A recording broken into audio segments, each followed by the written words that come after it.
Irmãos, em Tessalonicenses, no capítulo 5, no versículo 16 até o 18, diz: Regozijai-vos sempre, orai sem cessar, em tudo dai graças, porque esta é a vontade de Deus, em Cristo Jesus, para convosco. Amém, irmãos? Glória a Deus. Que mensagem bonita, Senhor.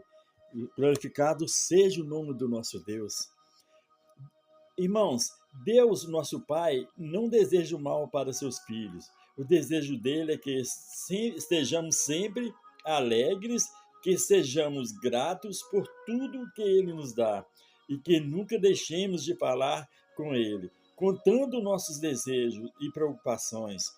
Ele sempre nos ouve e nos atende. Se pedirmos com fé e crê em nosso coração que Ele está nos ouvindo. Amém, irmãos? Que a paz do Senhor esteja com todos nós.